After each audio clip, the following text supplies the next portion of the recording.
خواتین و حضرات، ہاسپٹل انفیکشن کنٹرول اور انفیکشن کنٹرول کے حوالے سے عوامی مسائل کس طرح اثر انداز ہوتے ہیں، یہ ڈسکشن ہم آپ سے کر رہے تھے. تو اس کے آگے ہم جو ہے مزید آپ کو معلومات برآمد پہنچائیں گے. ہم ڈسکشن میں لا رہے تھے کہ کھانے پینے کی چیزوں کی تسلی بخش کوالٹی کنٹرول کا نظام کی عدم موجودگی. ہمارے ترقی پذیر ممالک میں کھانے پینے کی اجناس زرعی زمینوں میں جہاں پر بھی ہوتی ہیں، مثلا سبزیاں، فروٹ اور دوسرے جو بھی اجناس ہیں، وہ بہت ہی غلط طریقے سے اور بالکل غیر تسلی بخش طریقے سے ٹرانسپورٹ کیے جاتے ہیں. جو بھی لوگ اس انڈسٹری میں اور اس میں انوالو ہیں، انہیں بالکل بھی ان کی حفاظت کا، ان کی اس کا کوئی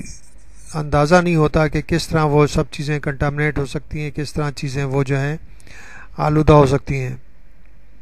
زرعی زمین سے لے کے، زرعی فارم سے لے کے مارکیٹ پلیس تک، یہ سب چیزیں بہت ہی غیر تسلی بخش طریقے سے ٹرانسپورٹ کی جاتی ہیں. اگر زرعی زمین کے حوالے سے دیکھیں، زرعی فارموں کے حوالے سے دیکھیں، تو اگر ان فارموں میں اینیمل مینور یعنی کہ اینیمل فرٹیلائزر استعمال کیا جا رہا ہے، تو وہ فرٹیلائزر بے شمار جراثیموں سے آلودہ ہوتا ہے اور پیراسائٹ، ان میں پیراسائٹ کے ایگز وغیرہ بھی کافی تعداد میں ہوتے ہیں. جب سبزیاں وہاں سے نکالی جائیں گی اور اسی زمین پر رکھ دی جائیں گی جس زمین کے اوپر مختلف اینیملز کا کھاد وغیرہ پڑا ہوا ہے، تو وہ پہلے ہی آلودہ ہو جائیں گی. پھر یہ بھی دیکھا گیا ہے کہ بعض دفعہ یہ سیوریج کا پانی جو ہے وہ سبزیوں کو اگانے کے لیے، گرو کرنے کے لیے استعمال کیا جاتا ہے. سبزیاں جب تیار ہو جاتی ہیں تو اس زمین سے نکال کے اور اسی پانی سے ان کو دھویا جاتا ہے، یعنی کہ وہی پانی سپلائی میں آ رہا ہوتا ہے جو سیوریج کا پانی ہے، اور ان سے دھو کر ان کو جو ہے جمع کر کے اور مارکیٹ پلیس تک پہنچانے کی کوشش کی جاتی ہے. نہ ان کی پیکنگ کا کوئی انتظام ہوتا ہے، نہ کوئی ایسا انتظام ہوتا ہے جس سے وہ جو ہے محفوظ رہ سکیں. ان کو اوپن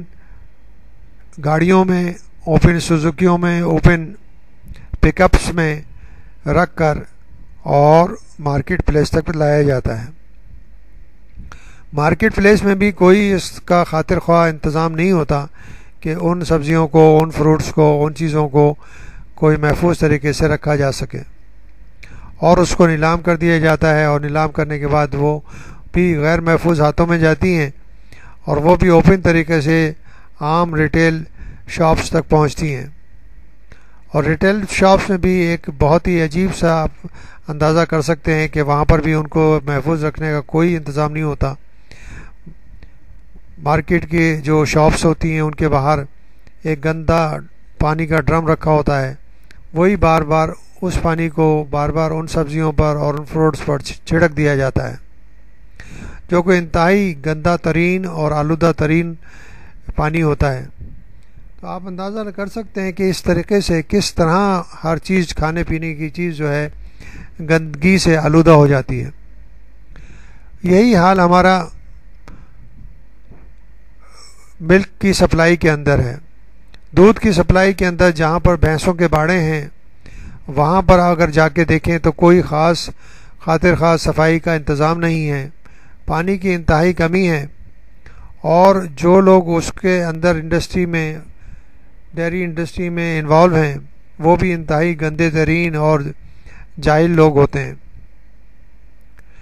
دودھ کو نکالنے کے لیے آج کل ایک خاص انجیکشن استعمال کیا جاتا ہے، اور اس کو دینے کے بعد کافی تیزی سے دودھ نکلنے لگتا ہے. اس انجیکشن کے الگ، وہ ایک ہارمونل انجیکشن ہے، اس کے ایک الگ صحت پہ برے اثرات مرتب ہوتے ہیں. اس کے بعد ہم نے دیکھا یہ گیا ہے کہ جہاں پر بھی یہ دودھ جمع ہو کے اور جمع ہو رہا ہوتا ہے، وہاں پر صفائی کا انتظام نہیں ہوتا، اور اس کے اندر مختلف یعنی کہ مکھیاں اور انسیکٹس وغیرہ جو ہے نا گر جاتے ہیں. وہی دودھ جو ہے وہی مارکیٹ کو سپلائی کیا جاتا ہے، اور سپلائی کی ریٹیل شاپ تک پہنچتے پہنچتے اس میں جراثیموں کی تعداد بے تحاشا بڑھ چکی ہوتی ہے۔ اسی طرح حال گوشت اور میٹ کا بھی ہے۔ ہمارے ملک میں مذبح خانوں میں کوئی صفائی ستھرائی کا انتظام نہیں ہوتا، اور بالکل اوپن پلیس کے اوپر جانوروں کو ذبح کیا جاتا ہے، اور بہت ہی گندے طریقے سے ان کا گوشت نکال کے اور گاڑیوں میں لاد کر اوپن طریقے سے، یعنی کہ بالکل کھلے عام وہ گوشت گاڑیوں میں لٹکا ہوا ہوتا ہے اور ان کو ریٹیل شاپس تک پہنچایا جاتا ہے۔ تو اس حوالے سے آپ اندازہ کر سکتے ہیں کہ یہ سب چیزیں کتنی زیادہ آلودہ ہو جاتی ہیں۔ یہی حال جو ہے نا پولٹری انڈسٹری کا ہے۔ پولٹری انڈسٹری کی بھی جو پولٹری پروڈکٹس ہیں وہ بھی آپ دیکھ سکتے ہیں کہ وہ کس طرح یعنی مارکیٹ پلیس میں ملتی ہیں۔ انڈے ہوتے ہیں تو ان کے اوپر مرغیوں کا کافی حد تک فضلہ یعنی کہ بیٹس لگی ہوئی ہوتی ہیں، اور وہ حالانکہ پورس ہوتے ہیں، وہ جراثیم اگر ان کی بیٹ میں اور ان کے فضلے میں موجود ہیں وہ واپس ان انڈوں میں داخل ہو جاتے ہیں۔ اسی حوالے سے ہم دیکھتے ہیں کہ اگر پولٹری انڈسٹری کی جو بھی پروڈکٹس ہیں یعنی کہ مرغیاں ہیں، ان کو کاٹنے کے لیے، ان کو ذبح کرنے کے لیے بھی کوئی خاطر انتظام نہیں ہوتا۔ ان کو ذبح کر کے، ان کو کاٹ کے ایک دم ایک گندے سے ڈرم کے اندر پھینک دیا جاتا ہے۔ اس میں وہ لوٹ پوٹ کر مر جاتی ہیں، اور اس کے بعد بری طرح سے گندے ہاتھوں سے کھال اتار کر اور اسے کاٹ کے لوگوں کے حوالے کر دیا جاتا ہے، اور وہی ہم جو ہے لا کر ہم پکاتے ہیں، اور کھانے کے حوالے سے جو بھی مسائل ہوتے ہیں وہ سب کو اندازہ ہے کہ ان گندی چیزوں سے، ان آلودہ چیزوں سے کس طرح بیماریاں پھیل سکتی ہیں۔ اسی حوالے سے ہم اگر ہم کہ اور چیزیں یعنی کہ جو سی فوڈ ہے اس کے حوالے سے ہم بتائیں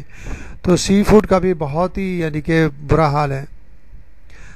جو شپس جاتی ہیں فشنگ کرنے کے لیے، وہ تقریباً 1 ہفتے کے لیے یعنی کہ روانہ ہوتی ہیں، اور ان کے اندر کچھ اماؤنٹ اور کچھ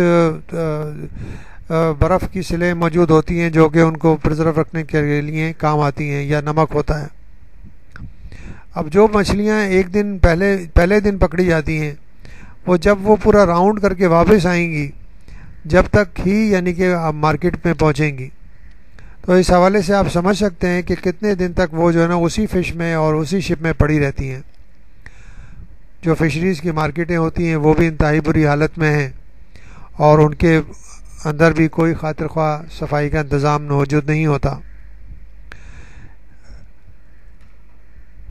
اس حوالے سے ہم آپ کو بتانا چاہیں گے کہ جو ریٹیل شاپس ہیں وہ بھی انتہائی گندی ترین طریقے سے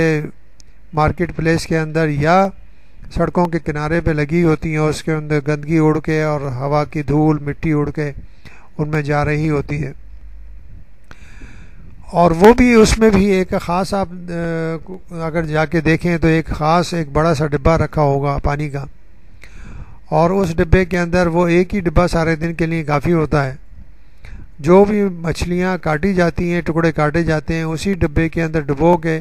ان کو صفا کیا جاتا ہے۔ اس ڈبے میں پانی کے اندر خون اور پروٹینز مل جاتے ہیں، اور جو جراثیم جو ہے وہ عام ٹیمپریچر جو وہاں پر موجود ہوتا ہے وہ اچھا خاصا زیادہ ہوتا ہے، وہ بہت تیزی سے بڑھتے ہیں۔ ایک جراثیم اگر 10 گھنٹے کے اندر اس کو نیوٹریشن ملتا رہے تو 10 کروڑ میں کنورٹ ہو سکتا ہے، اتنی تیزی سے رفتار اس کی بڑھتی ہے۔ تو اس حوالے سے ہم آپ کو بتانا چاہتے ہیں کہ یہ سب مسائل جو ہیں، جو فوڈ کے اور پانی کے اور جو سپلائی کے مسائل ہیں، اگر ان کو صحیح طرح کنٹرول نہ کیا جائے تو عوام میں بیماریوں کے پھیلنے کی کوئی وجہ نہیں کہ وہ بہت زیادہ تعداد میں نہ پھیلیں۔